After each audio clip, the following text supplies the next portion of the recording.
going to give us an update on that, and then we're going to get an update on the rice engines and on the demolition project, which are both continuing to move along out of the plant. Before we do that, I want to introduce a new member of our team, Strauss. He is our new controller. Willem, welcome. He brings many years of experience to us, and he was in the city's finance department and came over to us. We stole one from this side. Nice. Very, very happy to have Willem on board. Willem, welcome. With that, Tori, I'm going to turn it over to you. Oh, thank you.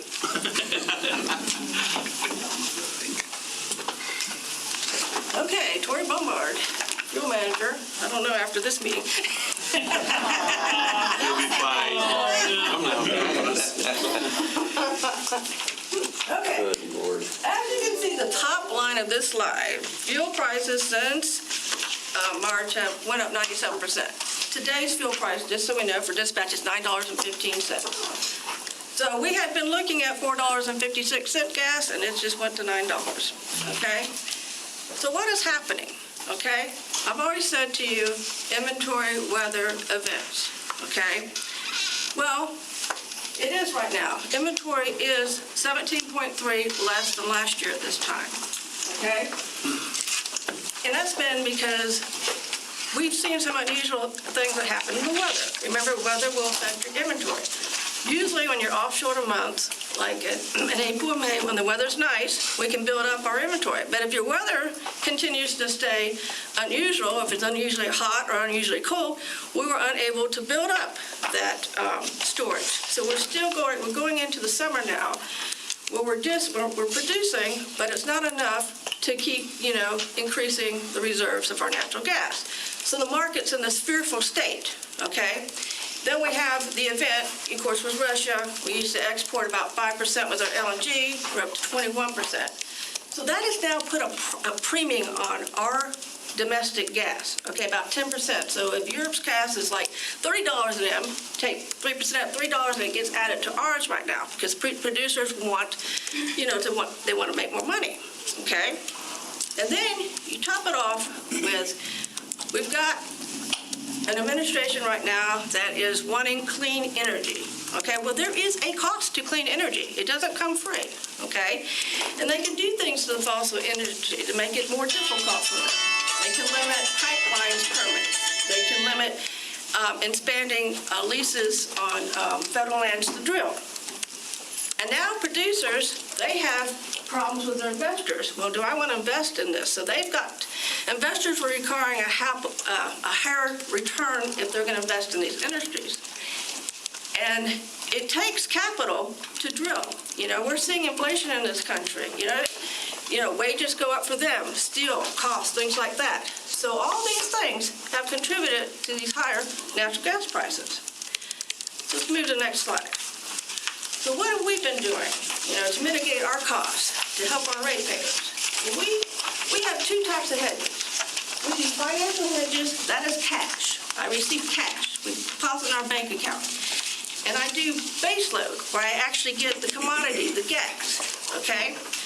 So our hedging program from October of this year to April, because we're in so far for fiscal year 22, we've got $20 million that's been deposited into our bank account.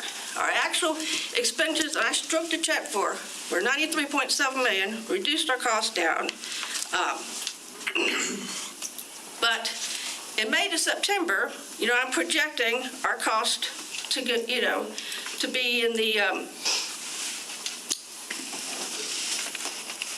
I'm projecting our cost to be about $77.15 versus with receiving money back from our hedging program to be $51.56, okay? For our fiscal year, we're going to receive about $61 million back. So that's a 33% savings. But hedging can only do so much. As the price of gas keeps going up, we're paying that. So although I'm getting money back, our costs continue to go up. Our costs are staying they're staying under the market price, okay? But we're still going up. When we do baseload gas, when I came to you and I said that contract for the 5 years with Leesburg, remember that 10 million? That's baseload. That's me saying I'm going to buy 10,000 MMBTUs a day, and we're going to get 24 cents off So if the price of gas is $9.24, we pay $8.76.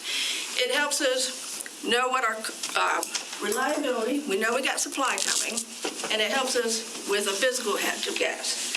And the other hedges that I do monthly. They roll. You know, I vary the volumes to what we're going to burn, because we don't burn the same amount of gas all year round. You know, during the summer you burn more.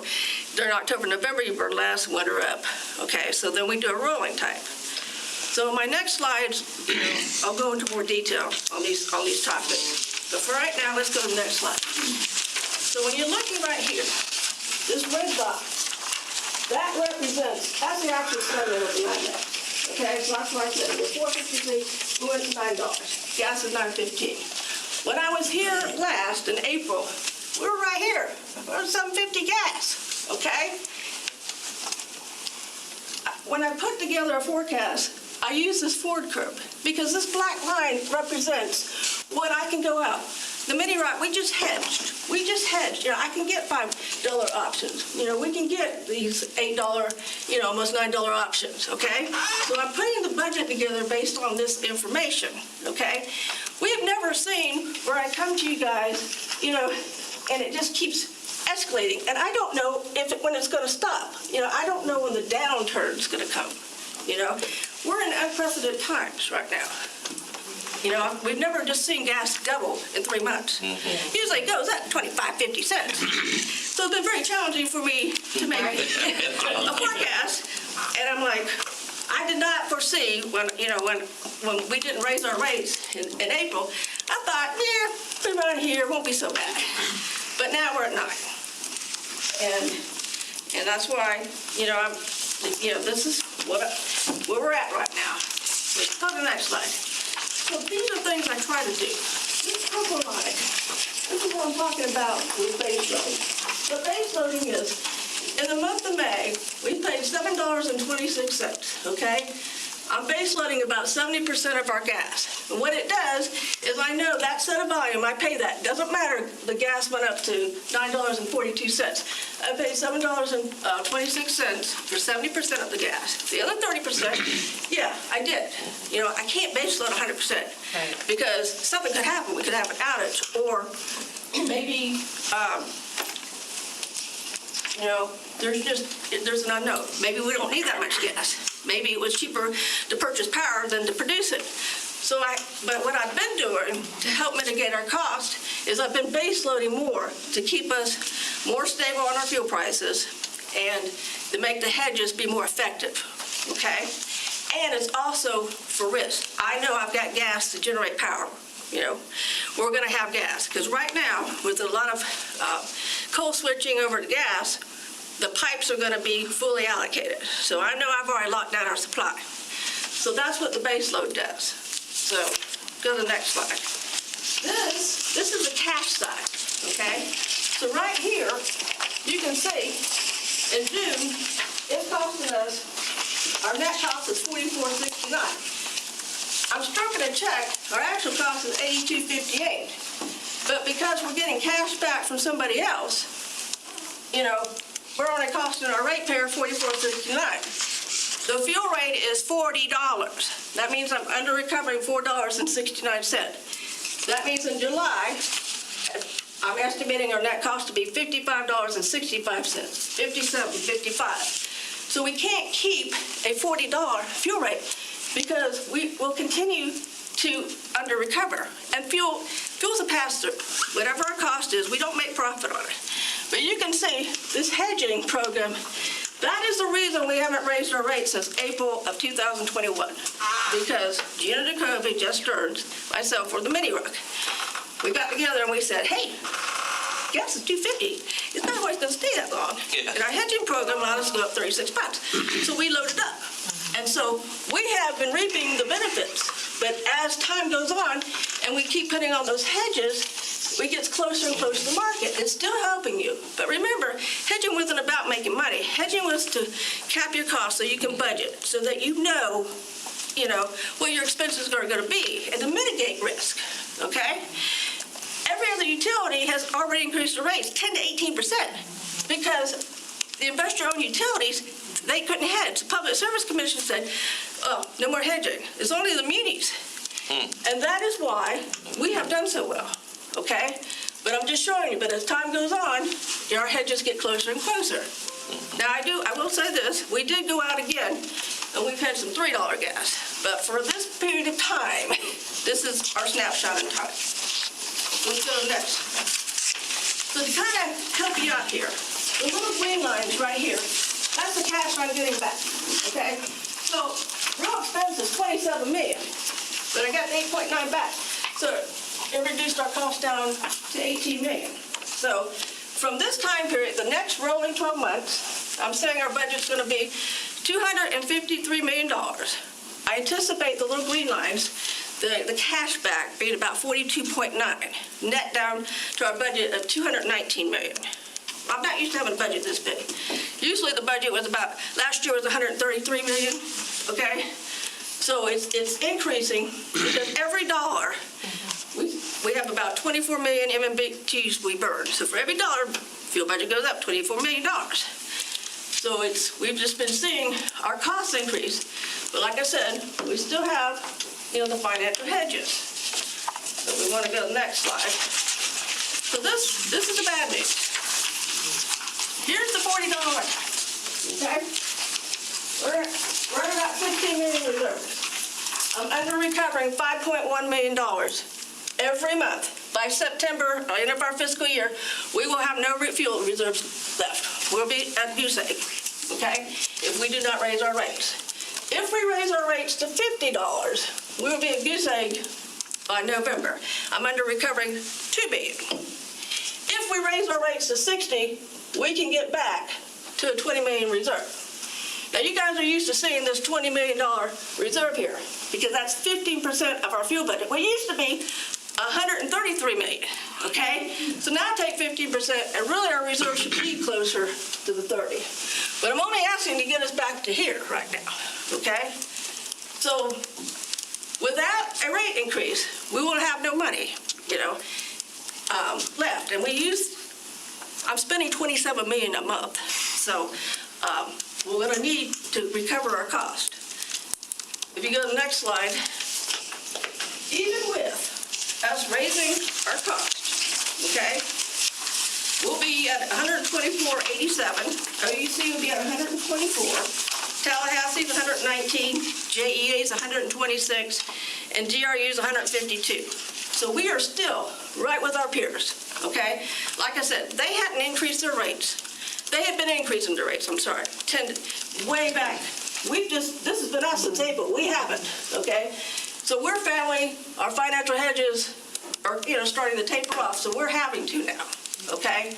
I know it might look misleading with Florida Power and Light.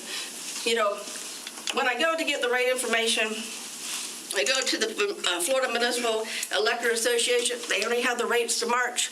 I have to Google all the websites, go to their utilities website to see what they're going to increase the rates. Like right now, they'll know what ours are. They didn't know what we were going to raise ours to.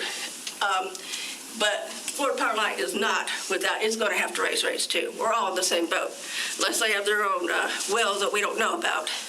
But the IOUs, the investor-owned utilities, they have to go to the Public Service Commission, and it can take longer, where I can come to you, and you can make a decision. So you can see, we're all in the same boat. This is what the price of fuel is. And you go to the next slide. The last time our fuel rate was $60.90, was January 2009. We've had rates, back here at 75. It's not the first time, it's just been a long time, okay? And so, this being said, my closing slide, you know what it's going to be. Here we go. We need to raise our rates, because right now, our fuel costs went up 100% just in 3 months. We don't know, I still don't know when that's going to start coming down. We're going to under-recover $5.1 million. If we if we keep it at 40. If we went to 50, it's $2 million. It takes $60 for us to start over-recovering a little bit to bring our reserves back to where they need to be. We're still looking good. We're still under the market. I showed you, go back to the slide that has the financial hedge. You know, we're still way under market. You know, we're not paying, you know, we're still saving our ratepayers a lot of money. It's just that I'm paying $9 now. And we're not experiencing the high rates. So go to the slide that shows the IOUs, the rates, towards the end. They're up here because they couldn't hedge. We're not there. Yeah. Munis are down here, you know. We're in the 124 range. Yeah, so we're still a lot better off than an investor-owned utility to our ratepayers, you know. That's a big difference. It is what it is. We've done everything we can to, you know, every strategy out there that we know to be able to keep our rates where they are. But in the end, we have to raise rates. So, Tori, FP&L can't hedge because of the PSC?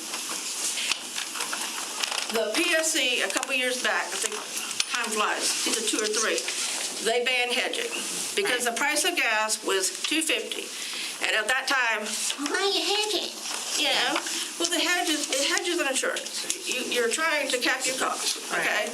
But there was so much outcry that they banned it. In fact, I had to do a presentation to say why we should keep it. People say, well, why don't we? Well, the munis decided to keep it because we wanted to make sure that we knew what, you know, it helps you budget. You know, and if something did happen, that you do get money back, that you're capping your cost, okay? So the hedges they had to let them come off. You know, I mean, if you were hedged, you had them, but after they, you know, they fall off each month. So now they're paying the full board, whereas the munis still kept their hedging programs, and we haven't. And that's why you're seeing the difference in price. Commissioner Music. Thank you. Yes, and I think one of the important things is for the public to realize that, you know, the comment that you made about the fuel is just, it's a pass-through. Yes. You know, it's not something that you know, we're making money on, but it's an increased cost that we have. Are there any examples anywhere of a hedging program where we hedge with a certain organization, group, municipality, whatever it is, where it has failed, where the price has gone up so high that they said we can no longer meet that hedge? Is that even legally allowed? How does that work? Are you talking about? So we're buying, you know, a certain amount of fuel, right, from what the 10,000. Are you asking me about physical hedging then, supply? Correct. Okay. Correct. Where we're physically hedging against a product that they have, that we're guaranteeing we're buying 10,000 a day. Where they look at that and they say we can't continue to give you this at this reduced rate because the price has gone so ridiculously high that we're in default and we can't do it. Is that ever a possibility? On that fiscal hedge, that's what we call a prepaid.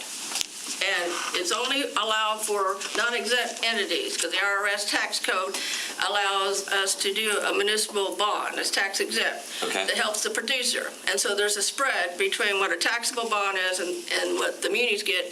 And then they give us that 23-cent discount back because it's a financial hedge there. So what happens is those come up like it depends on different deals. They could be every 5 years. It could be every 7 years. And if they can't continue to make that spread, then that contract goes away. So right now, I know I got us 5 years for that discount, but when it comes up again, if they can't continue to make the spread to give us the discount, then... But there's not a fear of them failing in the middle of that 5-year hedge. I'm thinking of an Enron or something like that where they're gone and they can no longer meet that. That's not a concern. No, because they've already got the financing in. Okay. Thank you. That's good. Yeah. Commissioner McLeod. Thank you, Mayor Pro Tem. Tori, what does the increase from 40 to 60, what does that look like to the average residential customer? Well, the average bill is 1,000 kilowatts, okay? So you're paying $40, you know, if it's 4 cents, you know, it'll be 60 cents, so now it's $20 to your electric bill, okay? So it's a $20 increase per month. Good question. Other questions? Commissioner English? Yeah, you're still going to under-recover if we go to 6. I mean, you're going to over-recover for the next quarter. But then if you take, and I know we were always stuck with the 20 million as a reserve, but it was a percentage of, and you've already mentioned that now with a higher cost, the 20 million is not going to get that same percentage. We always wanted 90 days as a hedge against us getting shocked, which is now here, and that's why we had the reserves. Right. So I think we need to change our thinking about 20 million and go ahead and move it to whatever that new number is and target that. So if you're under recovering the next quarter, 60 is the only good number you can go to unless we want to go higher, which it looks like, based on your projections, when you come back next quarter, we're going to have to go even, to 70 or 80. Right, but we don't know. Go back to the slide with the black dotted line. Okay. Yeah, Okay, here's the thing. This is where we are right now. This is a snapshot. When I was here last time, I thought gas would be here, okay? You never know. I could come back in October, and this could be this line, or it could be this line. You just never know. I don't think it's going to happen. I don't think it is I don't either. Everybody But- that I've heard says fuel's going to continue to go up. Right. And that includes natural gas. It's not gasoline. Correct. It's diesel fuel, it's natural gas, it's all the petroleum products are going to tend to escalate. But people could start using less consumption, okay? And then that could help get our natural gas supplies up, because people, that's a lot of money, I'm not going to drive that car, I'm not going to use as much power, I'm going to conserve. And that could help a little When bit. they go out and buy electric cars, it's going to cost us because we got to hook them up. Come on, I get come real to here. this every 3 months, okay? And I would rather, what we've always done is kind of like a stair step, because there is so much uncertainty. I mean, like I said, it's true. We could continue, but I can come back and adjust it. And right now, go back to the reserve slide. Right now, if at $60, I know our rates are close to some months 56, some 58, go to the reserve. With the little red line going down. Yeah. Right here, we were over at a $60 rate, we were over recovered 1.2 million. They'll get us up to here. Then, if it is, and you see me again, then, I might have to say we need to increase it. But maybe we only have to increase it a couple dollars. I don't know. But Well, again, if maybe I you're could say spending we keep $20 it. million Yep, in a short amount of time. every month, 27. yep. 27 million a month, I am, but. we're dead in the water with any reserve. 20 million is gone in a month. But right now, what I know is I'm getting 9 million back in cash. I'm spending 27, but my net cost is 18. Okay. So we have a $20 million reserve. We get paid our money at the beginning of the month, okay? So I know, I can tell, because my hedges are $3.44. So between $3.44 and whatever the price of gas is, $9.10, I'm going to get a lot of money in these next 3 months, okay? That's going to offset those $29 million cost, okay? And to make it even feel better, we have it in our bank account because we've had to do margin calls to make sure we have the cash. Okay, so I'm not worrying about the vendors defaulting. So this is helping us keep our costs down. But my concern is your green line. Oh, I know, me too. My concern is we need to be at 29 to 30 in reserves, and forget about, let's go back to the percentage and work with the percentage. So if we don't have 90 days reserve and we get a $9 to an $18 spike, then we're dead in the water. We've absorbed all of that in 1 month. This figure grows Well, because I understand, Yeah. but you're running out of your reserves here in a few months. Yes, it's true. I mean, you're running out of your hedges in a few months. Yep. So if we don't build a reserve now and begin to build a reserve, I understand the ratepayers are going to scream. They're going to really scream when they see their new bill. And we're going in the summer when we're going to be using a lot of energy. So I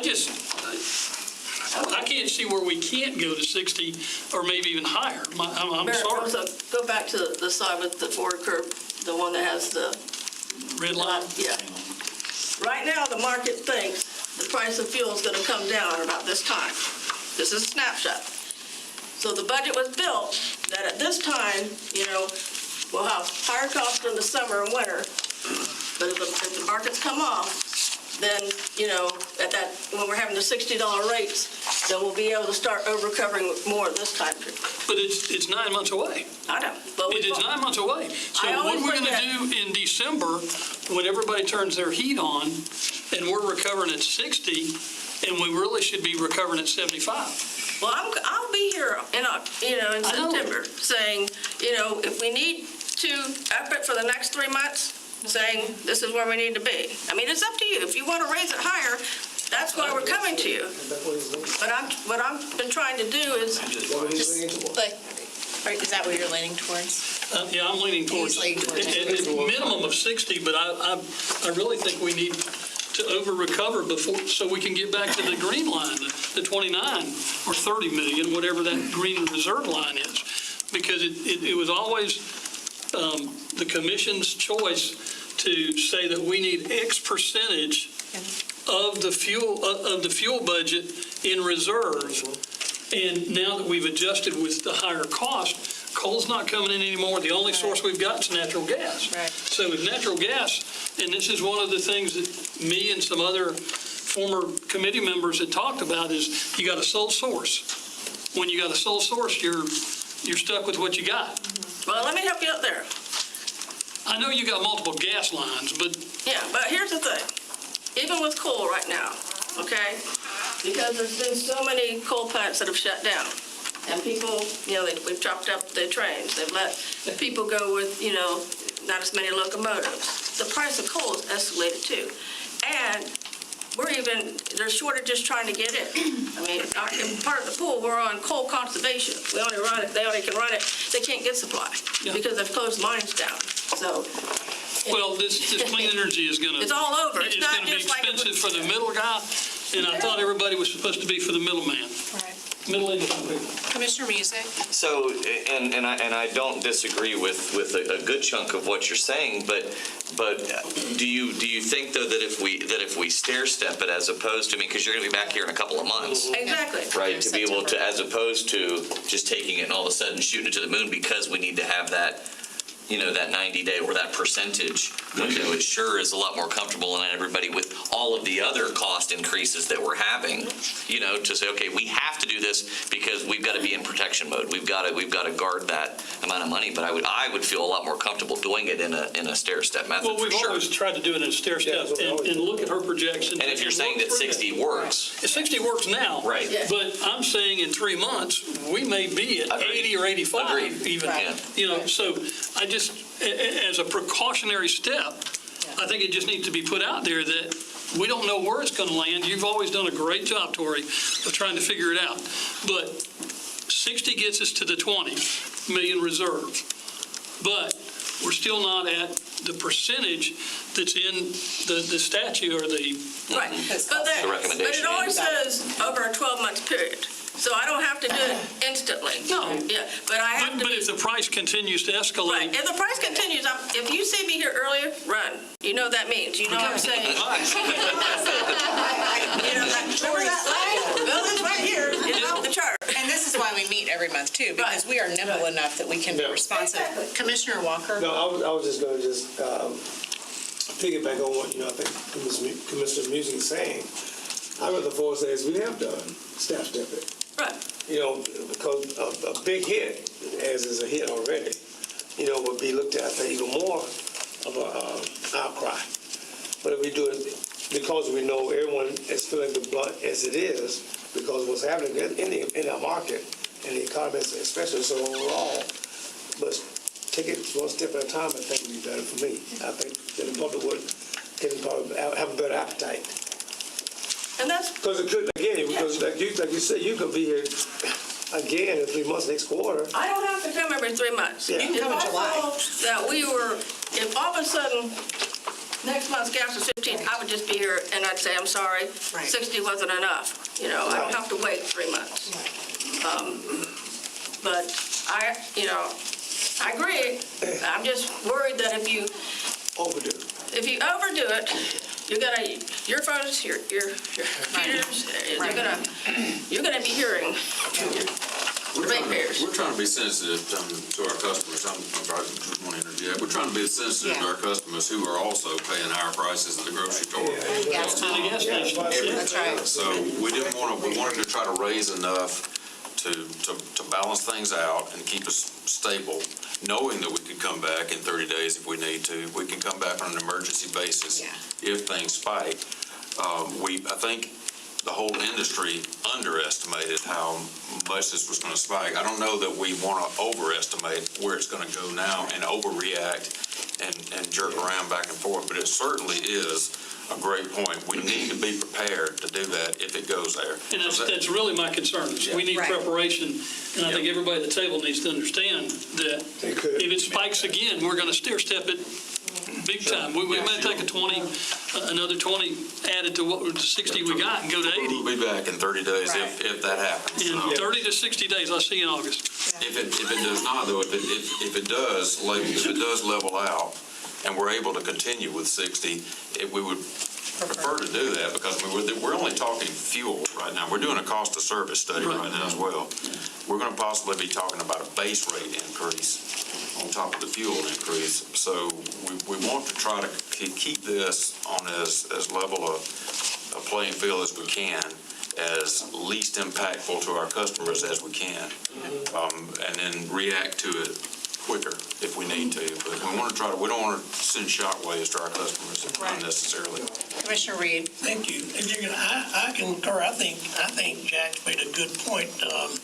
I don't watch the natural gas as much as I watch gas, fuel, but of course, that's $116 a barrel. Yesterday, I understand it's going to go to $175 in the fall. And so we're going to be like $9, $10 a gallon of gasoline in this winter. And I think natural gas is, I think we're being optimistic here at $9 for what we're paying for now. And I'm $60 is, I'd rather pay 60 now and then be able to reduce it than have to go to all of a sudden to 55, then go to 80. I don't know what number you're projecting other than 60, but what is the number that you want us to do if it's not 60? Is there a greater number? Is there a lesser number than 60? There is not a lesser number. A lesser number. 60 is the bottom. Why are we We even go to talking zero. about less than 60? Steps up, go to 60. We're not talking about less than 60.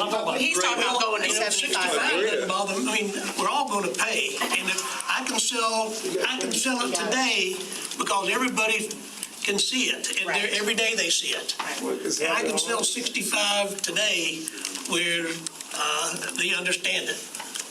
And I like the percentage component. So I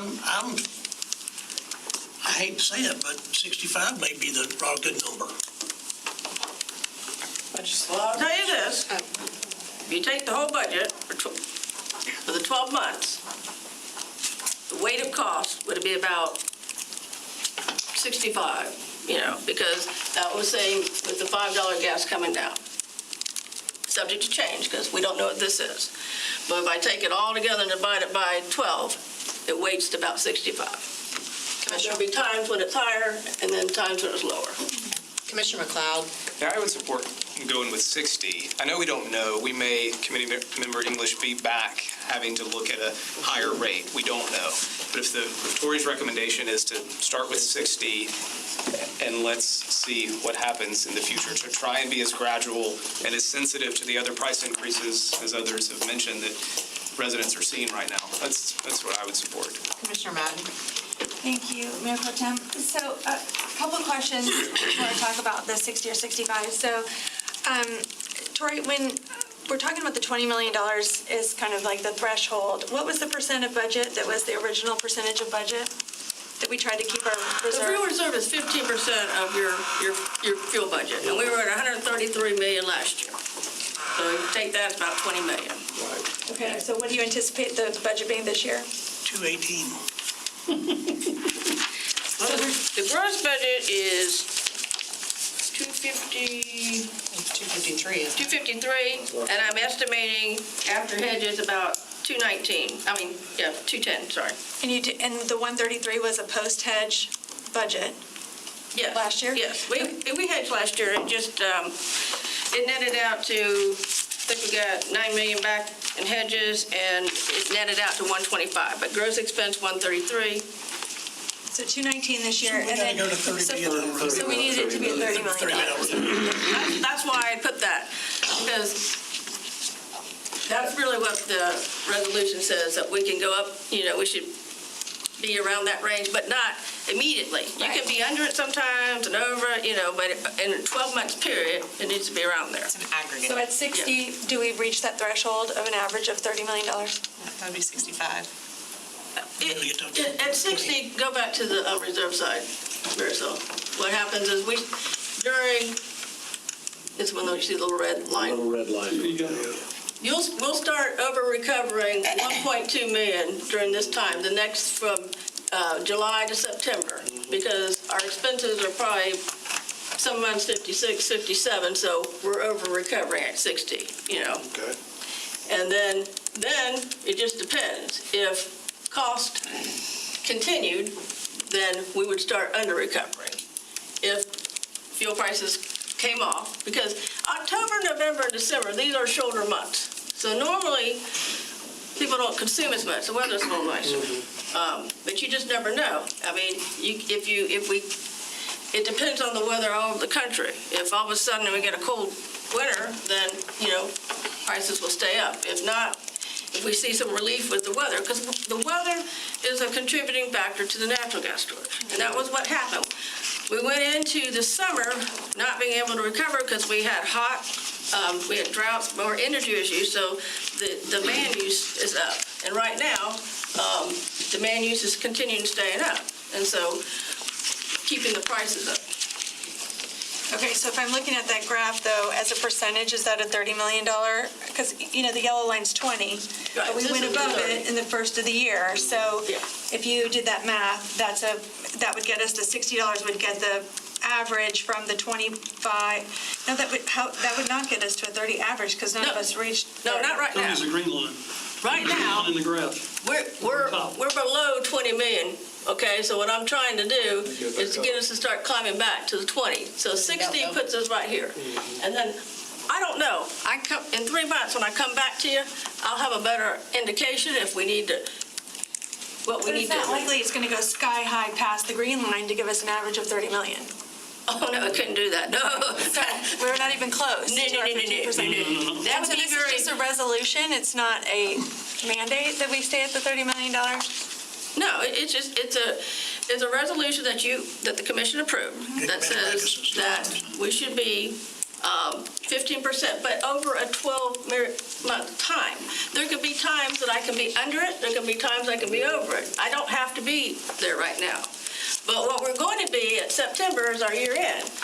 And I'd like to see us at 20 million here, because, I don't know, Gina, you want to say something? Yeah. Let me put you on the spot. At $60, we would end the year with days cash of about 205, which is above the 180 That's that above where we Moody's. doing it all more, yeah. But my concern, it would be 23, Okay. and that has to do with, but again, we don't have know what time. 23 is going to look like. So we have time to make it for 2023. Okay. So then my second question is, I know that I talked to, this obviously is going to segue into our conversation about next gen and, the climate. It's just interesting because, having the conversation with this utility committee and having to read the Bill Gates book and things like that, to me, part of the priority of that is not necessarily because we all want to jump to green energy. It's to understand that if other people do, how that affects us. And when we went to go get our bond issuance, it's not just what you're doing to reduce your carbon emissions, it's how much in your portfolio do you have that's green, that's renewable. And that is the basis on how you get funding. So I thought it was really important to hear what Tori was saying on these first couple of pages. It's not just the price of gas that we all feel, the pinch at the, when we have regular gas for our car, but to know that investors are switching from natural gas to green energy. And that it's steel prices, and it's all of these things, it's federal regulation with climate policy under this administration. So all of those things, it's not just how much do we think gas is going to go down, but how unique is today? Because you said this is unprecedented. We've never had this, double in 3 months. So the reason it's unprecedented is because of all the things, that are delineated on the first page, not just how high we think gas will climb. So I think it's really important and incumbent upon this committee, especially if we're going to go into baseload discussions and that there might be, potential rising in our baseload as well as our fuel costs, which is a pass-through, which I think people get, people get like gas is up. That we start to think about some of the things that Cindy deals with legislation and regulation. So one of the things that she was mentioning to me is that there's an affordability survey going out. That's how our commission has to decide on whether or not a house is affordable, whether or not Lakeland has affordable housing is based on this percentage that people know out of your income you should spend this much on your housing. So that's something that they're contemplating for energy. How much of your, take-home pay should you be spending on electricity, And we don't know that yet. There's no standard, right, Cindy, for that yet. But that would be helpful because as we go into this, what you're saying, unprecedented time, and hopefully it'll be short-lived and we'll go back to a more regular time. But if not, it's going to be important to us not just to compare ourselves with the IOUs who were prohibited from hedging. That's one thing that plays into if we're affordable or not compared to our neighbors. But you can look at the munis, you can look at the IOUs, you can see what the PSC is doing to the IOUs, not letting them hedge. But I think it's going to be also important that we at large know what's actually affordable for our residents as we go into these conversations, because I can say, well, $20 is not that much for a person on a 1,000 kilowatt residential meter, but we also have businesses here, and businesses are experiencing construction costs and steel costs and supply chains and losing their workers and wage wars, having to pay more people. So I'm going to be also concerned in this conversation about, raising the rate and, it's fuel today, but it's base rate tomorrow. Not just the $20 that it costs this resident who has a 1,000 kilowatt meter, but what about businesses who are using like loads of electricity to provide the goods and services that we need in our area? How is this affecting them? And so I'm glad we're having a little conversation on this topic that goes outside the parameters of just this fuel cost. And I'm glad that you put that, Tori, on this first sheet, because these are a lot of contributing global factors. It's not just like fuel. This is, regulatory, federal, administration policy that we all need to be thinking about, and we need to be the brightest and best on this committee, and that's why we're reading books like the ones that are suggested to us so that we can see the whole picture of all these factors and how they're influencing our decisions. And so I thank you so much for these graphs and charts, Tori. We are not going to fear you coming. We're going to be glad you're coming because we know you do your homework, and we're grateful that you do. So I would be in favor of the 60 or potentially even the 65, knowing that we come back in September, that we've been fiscally responsible, that last year during COVID we did the same thing. We went lower than we needed to so that we could help people during a time of a global pandemic, knowing that we could raise it if we needed to. And so I feel like people know that that's, how we do make these decisions quarterly, not, for the next year. And it is a pinch point. And I do need to hear from Cindy and from, those folks who are showing us more about affordability at large when it's paying your utility bill for a residential customer or a commercial customer, not just how we compare with the other people who maybe are exclusively expensive too. But I would be, in support of going to the, to recover more quickly and get that reserve up. Commissioner Music and then committee member. My question was, You got it? I think committee member English and tell me. And I only wanted to bring this up as a point of discussion, not to debate it forever. So I'll make a motion that we go ahead and do Tori's proposal of 60 for now. I have a motion and a second for $60. $6. Discussion. Definitely, yes. Committee I member have Tillman. a question about if there's a base load increase, what's the potential timing of that? You mean a base rate? Base rate, if we have to do a base rate increase, what's the potential timing for that? We are looking at an implementation of March 1st. Next year, of okay. Next year. Okay. So that gets us out beyond this. And so that rate shock may or may not happen Just to add one date to that, we're looking at an analysis, a cost of service and an analysis where we would probably bring a recommendation to you in the fall. September, October type time frame. We would propose to have it effective March because we want to get beyond the heavy usage period of winter. Have it take effect at a time when it's not quite as, I don't want to misspeak, Gina, but I think that's what we're. That's correct. So you'd be seeing the results of our cost of service study and our rate increase in October type time frame. Okay. So that fits into what your concern is, and that stair stepping and timing of all that. So And that you have to have sensitivity to that. But kind of to a point too, that's kind of one of the reasons we like $60 because we're about to go into a heavy usage period now too. So anything that hits customers is going to hit even harder in July, August when they're trying to, when they're needing to run the air conditioner more. Commissioner Walker? I was going to ask, and no, I asked a comment to say that the base rate conversation will also forward, the timing will forward us to have a conversation with the public, with our customers, our ratepayers, so they understand what's going on and why we're doing it. But it takes time to do that. For those of us who've been through it before, you want to make sure it's done, and make sure the public or our ratepayers understand why and why it's being presented the way it will be presented. So you need time to make that happen. All right, there's a motion and a second on the floor. All in favor? Aye. Opposed? The motion. I'll say no. Bill Lee says no, Tori. You want it higher? I'd like 65. Well, in July, you might have that chance. Yes, I'm good. Thank you all. I appreciate Thank you, the. Tori. We appreciate you. May I ask, Mike, you're not leaving, are you? How's your blood pressure? Well, I have a question in here in reference, maybe I'm ignorant or something, but I keep reading doom and gloom about stuff, but I see what they're talking about blackouts coming through the summer. I know it's not hacking stuff. Why would there be blackouts? The most recent one I saw was Michigan is concerned about having blackouts because they have moved so fast.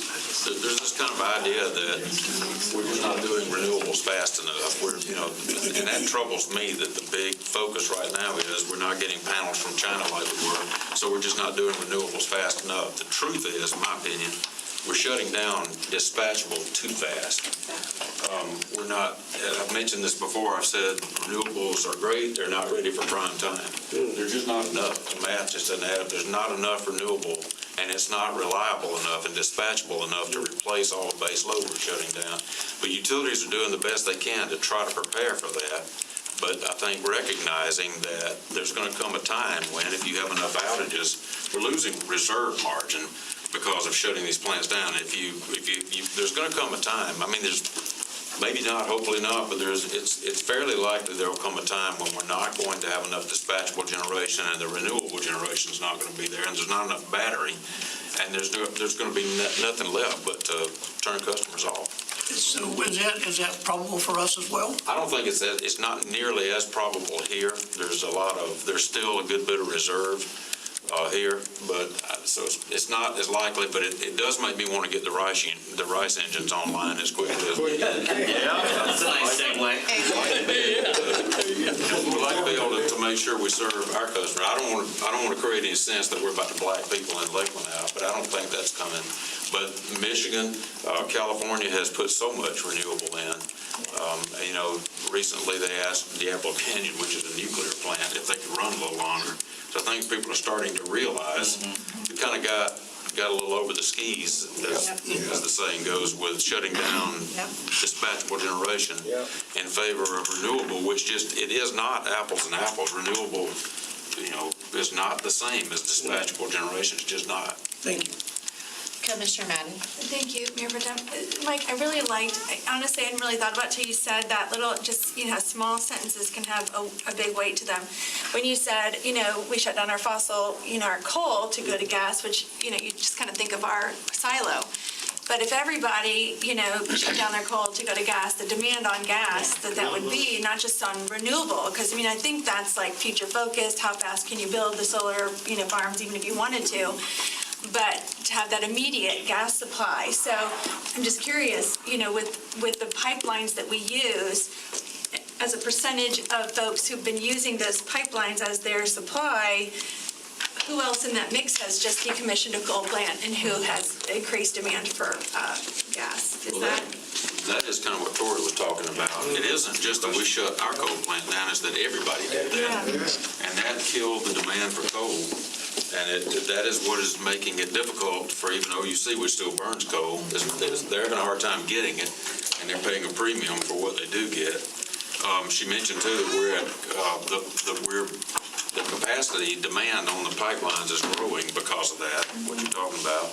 We're still in good shape. We've got 2 pipelines here, and we're in good shape. We're not, I don't think, worried about running out of gas as being a reason for having a blackout. Can I interject? Sure.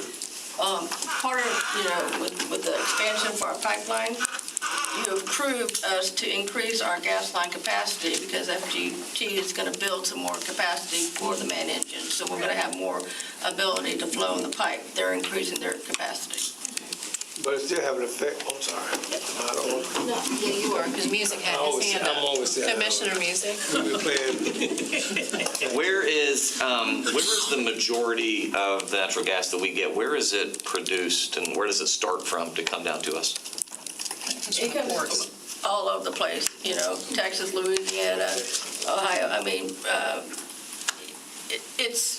we're the major players, Shell, BP, wherever they're producing, It comes through Gulfstream's our main. We have Gulfstream and FGT, okay, and we have Transco now. So with Transco, I can go into other pipelines and bring it from, the New York area down, or I can come from Texas, or we can go underneath the bay and come up. So we have 3 that we're pulling from?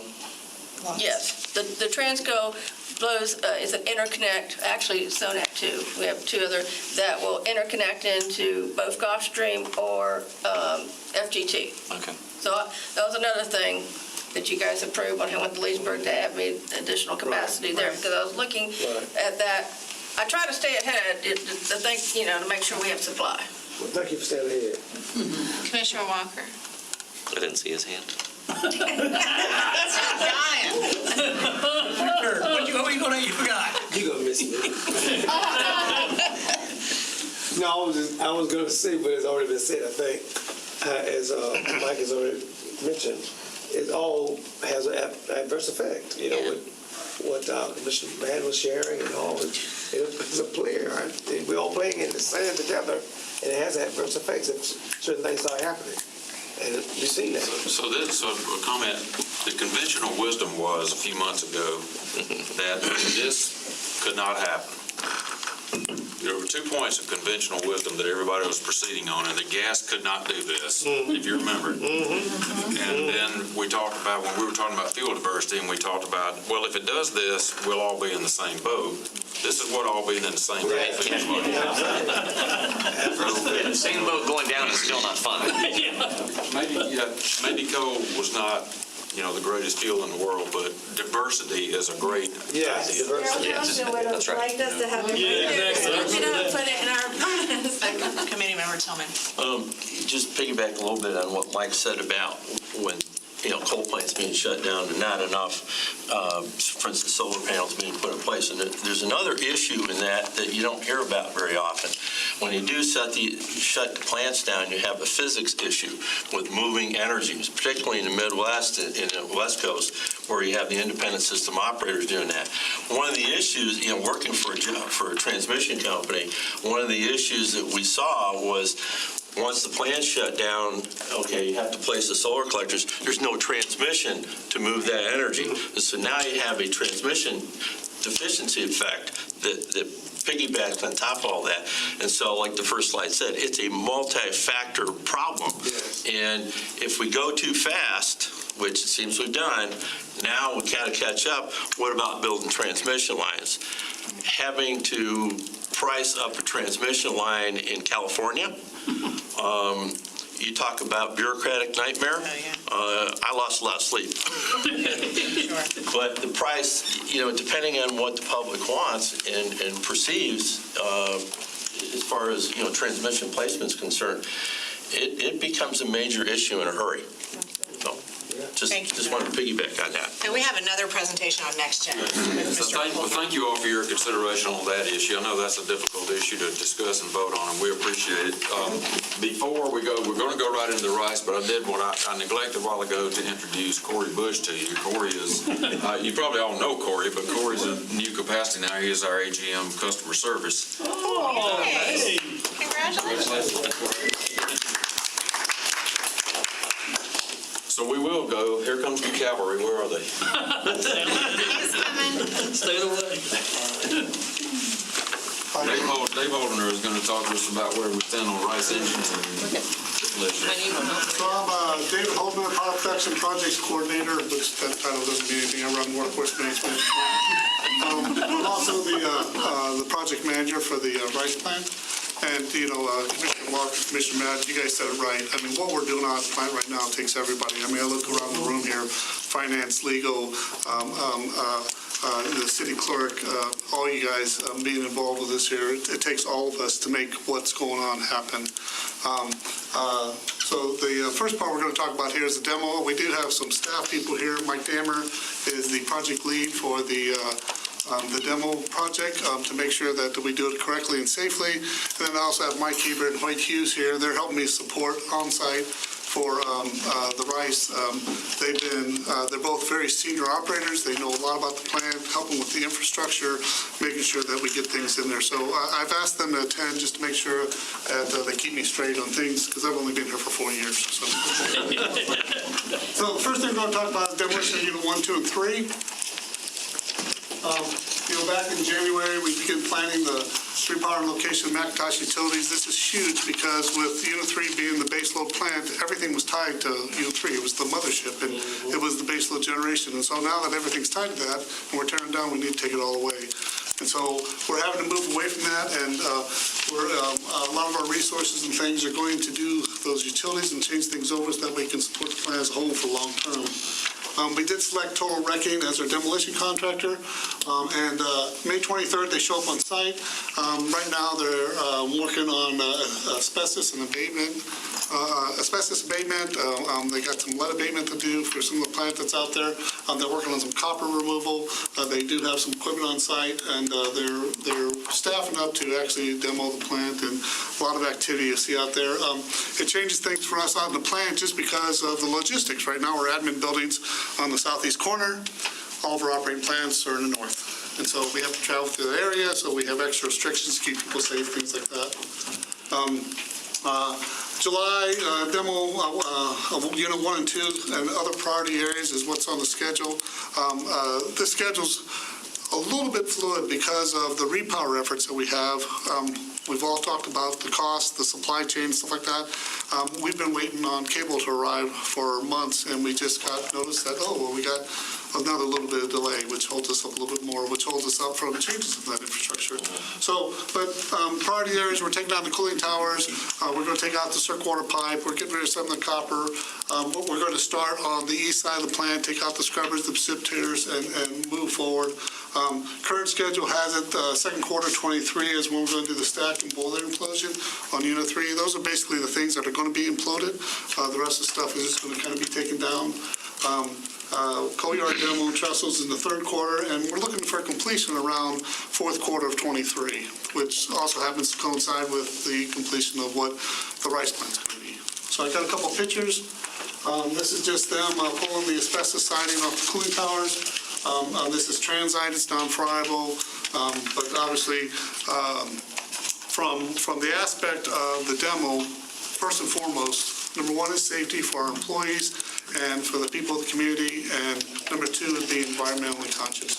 And we're going to do the right things, whether it's dealing with residual fuel on a pipe or oil or asbestos or lead paint. We're going to do what is the right thing for the people and the citizens of Lakeland to do this right. Go slow to go fast. I mean, you've heard that comment before, and that's where we're going to be at. So the next slide just shows some of the heavy equipment that they're bringing in. They have several of these excavators with nippers on them and things, how they tear them. They have about 20 people on site currently, maybe a little more. Thereabouts. Yeah, and then they're just working through, getting through some of their infrastructure. They're setting up how they're going to be doing things. They're going to be on site with us for a very long time. So that's, anybody have any questions on demo before we go on? All right, next part is our RISE project. This is just a layout of the 3D model. This area here, not working. This is where the fuel tanks used to be. A lot of you guys saw the fuel tank demo that we did where we took down the 3 fuel tanks because we had to do the resiting. The plant layout, this is going to be the control room and the electrical equipment room. This is the powerhouse where the 6 engines are maintained. These are our radiators, our cooling fans. Lots of radiators, lots of cooling fans. And we're talking about a football field long radiator bank to keep these here engine cools. We have our storm pond here, and the pink area in the back is just what we kind of earmarked to where we're going to be assembling the engines and things like that. So go to the next slide.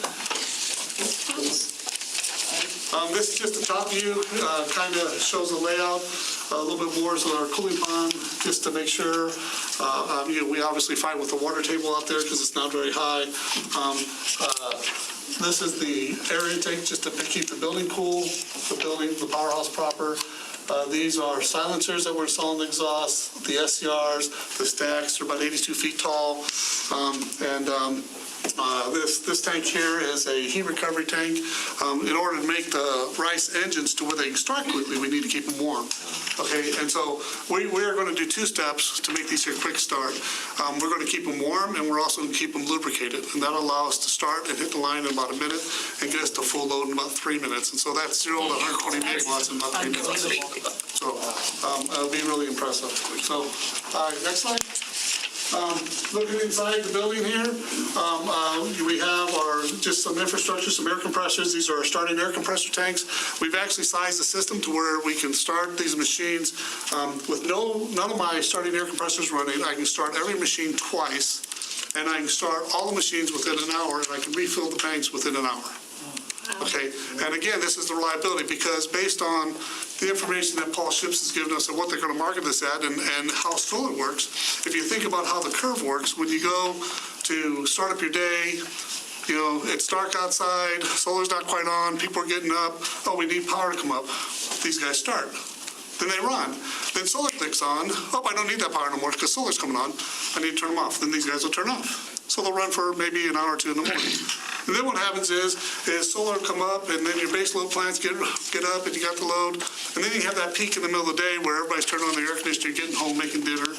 They may need to start up again. Okay, well, you may level out that peak, and then before that time, then you shut these units off again, and then you may have to handle the peak when solar goes off and street lights come on. So these units could potentially start 2 to 3 times. Okay, so the fast start is very important, the flexibility of them, and so we're building that into these here. That's how come the heat recovery system should save us. The estimate is somewhere around $300,000 a year just in cost to keep the engines warm.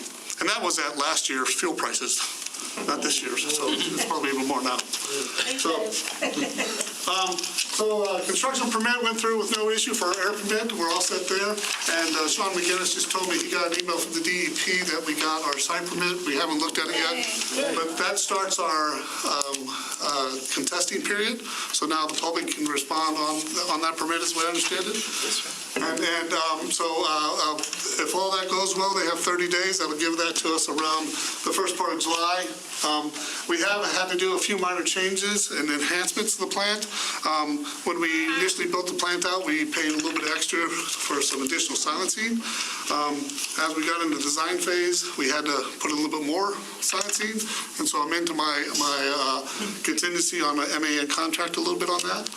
But very important to us to make sure that whatever the public sees, that we're not going to affect them, and they're going to know that we're doing everything possible. We've done a noise study. We've actually put noise sensors out and did a several-day period noise test where we had the company come in take the noise readings as we're sitting right now while we're running Unit 5 and as we're running MACGT2, so we know what that baseline is. And so when we put in the new units, we'll be able to go back and do that and see how we affected that. So the people are like, oh, you guys start that new plant, you guys got all this noise, then we actually will have the data that says yes or no what we've done. And we're confident that the changes that we've done will get us where we need to do. Our GSU transformer is on order, our medium voltage switchgear is on order, our building is on order, due in November. We are continuing to work on building the asset list, spare parts list. We're working on a long-term service agreement. These engines require maintenance about every 3,000 hours, with the major maintenance being around 24,000 hours. Based upon the runtime, again, that Paul Schiff's group has come up with, we could see 2,000 to 3,000 hours operation per year. So we'll get into that. We're also looking at specialty tooling and also doing employee training. Mike and Hoyt are actually working on a process right now to where even though a lot of the stuff's not finalized, we want to do some preliminary training with the operators and the staff at the plant, so that way it isn't like they go and buy a new car and, oh, here's your keys and figure out how to operate it. We want them to be able to look at the car, know how it's built, know what we're building into it, be able to respond and give us suggestions and or make enhancements that way to make sure that they understand why we're doing things and what we're doing. And so we're trying to start that process here. Our substation side of the house is working on our line that goes to Tenarock. We've already purchased some of the structure and some of the relaying.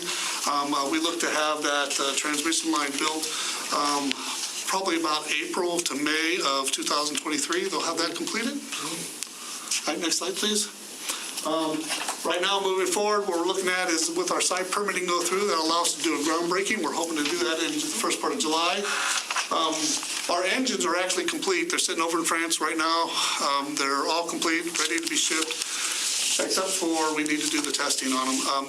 The test bed, they had a little problem. So it's not just the United States that has this problem, but they, after all these years, they found some asbestos on the test bed in France. And so because of that, they had to shut it down, which pushed everybody's schedule, which for us, it's not hurting us. It delays the shipment a little bit, but that's okay because the way our schedule's working, it's going to work out. So right now that's scheduled for the 21st of July. Myself and others will be traveling over to witness that, and we'll bring you back some good pictures. We just got the bid package in for our underground GWC to start putting in the piles and the foundations and things. Luckily, we talked a lot about money. We're experiencing that in this year project. The GWC is 8 to 10% over what we propose is going to be, but I think we're still okay with where we're at for our budget, with the contingency we have for the whole project. August is when they're scheduled to ship. They got about a 30-day ride over. I do have some pictures. I'm sorry, I didn't include them in the slides here. They just did a load out of 5 engines. One of the questions that came up, will they load all this stuff on a single ship? The answer is yes. Well, all 6 engines, 700,000 pounds apiece. The generators around 180,000 pounds apiece. And then we're going to get a total of, I think it's almost 600. It's like 583 different containers. And just the containers themselves, because of the COVID and the environment we live in, containers are so expensive. A lot of this year stuff's going to come shipped in wood packaging because it's cheaper, which is, who would have thought? Who would have thought, right? But just picture somewhere around 120 containers worth of materials going to be coming over. Is what we're looking at. So I mean, it's a lot. We're actually going to be using the laydown yard where we used to store fly ash and stuff for delivery, and that's where we're actually going to store a lot of this equipment. They arrive in Jacksonville after they get through customs and stuff. We expect them on site here in October. They will sit here, and with our current plan, we'll have our underground and our foundations ready by December, and we'll probably set the engines on the foundation, which is where we'll take ownership of them, probably in the first part of 23. January is when the above-ground contractor will be on site. He'll be building the building, setting the other major equipment. We already talked about transmission line. The GSU is going to arrive on 23. Next slide. Fall of 23 is we're going to be doing system checkouts, load test. We do have to do a 72-hour unit. One of the things is the reciprocating engines, they burn oil. And by design, I mean, obviously my car burns oil and I don't like it, but these engines, they burn oil. And by contract, they can actually burn up to 2 gallons of oil per hour. Okay. They burn significantly less than that. That is the guarantee that they give us, so we're expecting a lot less than that. But the 72-hour test is basically to prove what they can and cannot burn. The heat rate testing, these units will be dispatched after our combined cycle unit 5. So even our combined cycle unit 8 has a higher heat rate, Max GT2 will have a higher rate, and obviously Winston will have a higher heat rate. Okay, which is another reason why Paul Ship's group is saying these units are going to run. Okay, they're going to start, they're going to run because the heat rate's going to be there. Our startup costs are going to be fairly low. We start fast. Fall of 23, we do have a little hiccup here. You heard Tori talk about the increased line for the FGT. They're going to take a 10-day outage. Just happens to be smack dab in the middle of my commissioning. And so we'll have a little bit of a gas outage. I don't think we're going to lose a lot of time. I think we're just going to have to just coordinate around that and make sure we do other things. We're still on target for late 23, early 24 commissioning on the units. Any questions? Remember English. Back to the demo. We had to lay some people off when we shut down 3. Yes, sir. Are any of those people reemployable by the contractor to work on the demo? And then would they be reemployable once we get the new powerhouse up and get these rice engines running? So the demo contractor himself, not directly working for the demo contractor, if he hires somebody, it's out on his own just because they're out looking for work and doing things. But I don't know of anybody that has come back to work directly for the demo contractor. We have had one employee that came back, and he's helping us with the safety of the demo plant. Just for knowledge of what's in the plant. Just for knowledge what's in the plant. And that's why I said the contractor may want to reach out to some of those individuals who were disengaged. Right now, the way the plant is staffed, like I said, Mike's the project manager. We have Jim Bibby, who is also a very long-term employee. He's been there for 35 years. Chad Hoshish just came back to us and is helping us with safety. He was one of the senior operators on those units, has been at the plant very long. And so right now, those are the ones that's handling. The other demo people that are coming in, all of them have been people that they have brought in, nobody from the old plant. As far as on the new unit, the rice engines they don't take a whole lot of hands-on operations like a coal plant does. The rice units themselves will have, you saw the picture, if you go back to the drawing of the overview of the 3D model, please. So right here, this is where the control room's at. We'll actually be unmanned inside that control room almost all the time because these units will actually be remotely operated from Unit 5's control room, so where we have it staffed 100% time. So the operators will have to make rounds on it, obviously in the morning and things.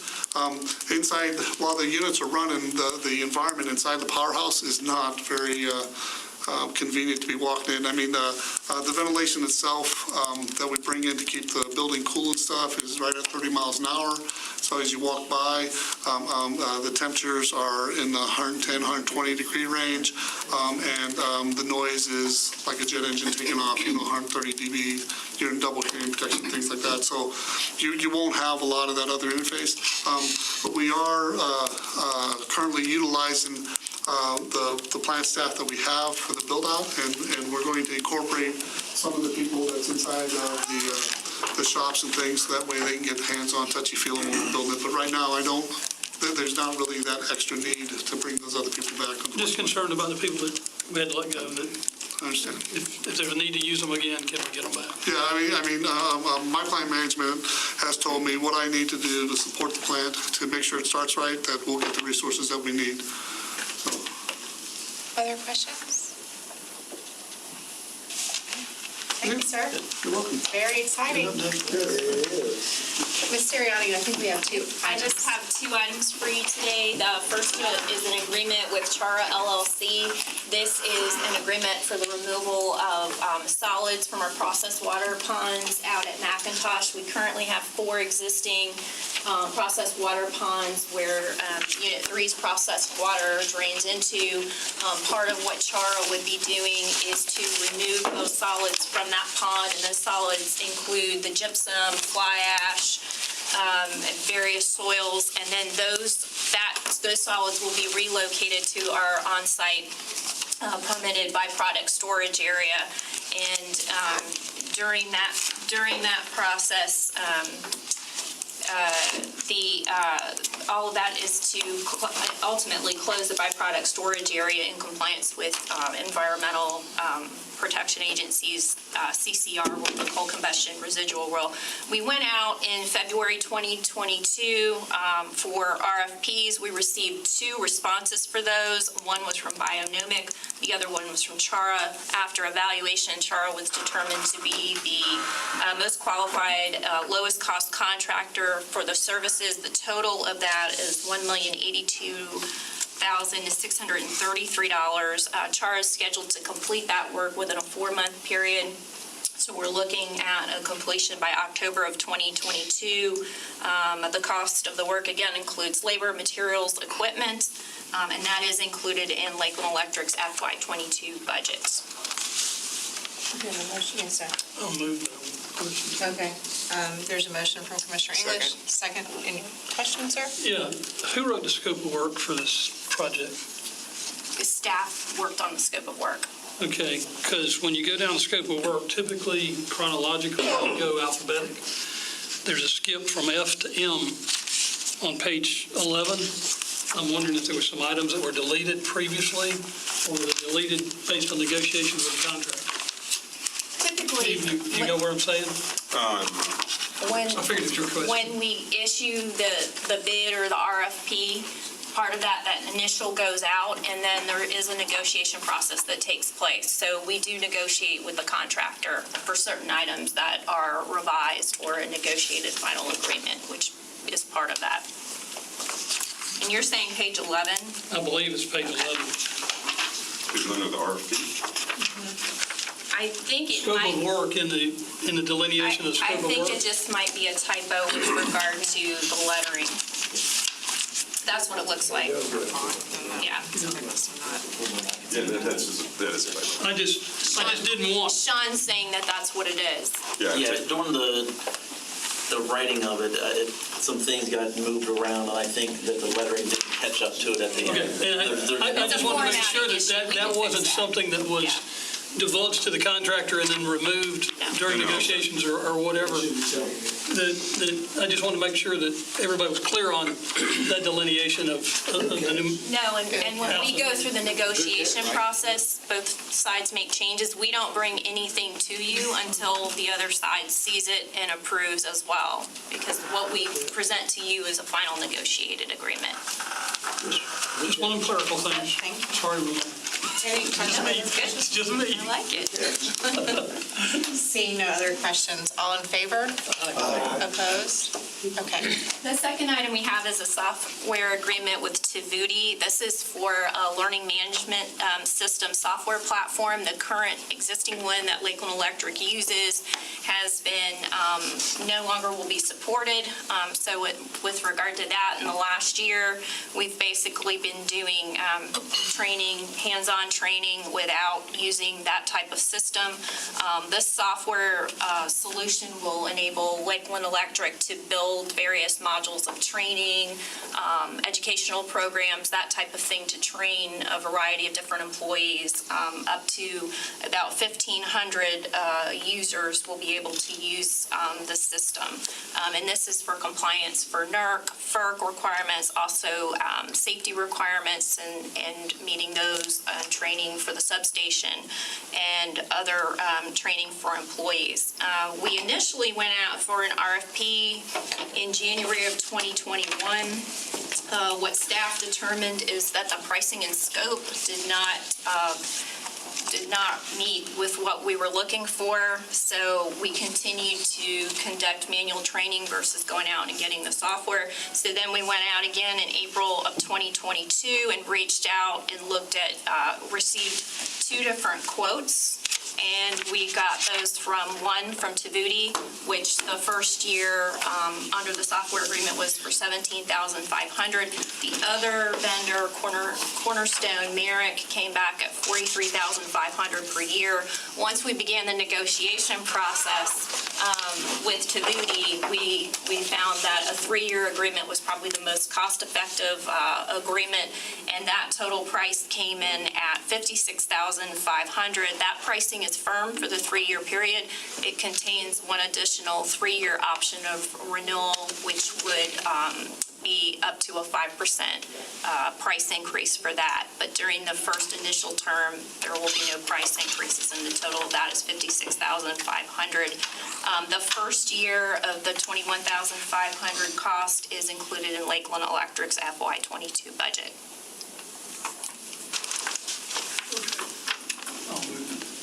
So we have a motion on the floor. Do we have a second? We have a second by Commissioner Walker. Any discussion or questions for Ramona, our staff? Yes. Super deal to go in and negotiate the 3-year deal with a 3-year option. I mean, that, 6 years, and you're gonna have 2 to 3 years of the other firm's contract. Hopefully that system will work well for everybody involved. Any other questions or comments? Seeing none, all in favor? Aye. Opposed? Mr. Becken, that was our last thing on our agenda. That's all we have. All right. Thank you all very much. Have a good weekend. He's back on Monday. Thank you, Jesus. Yes. Thank you, Jesus. People make fun.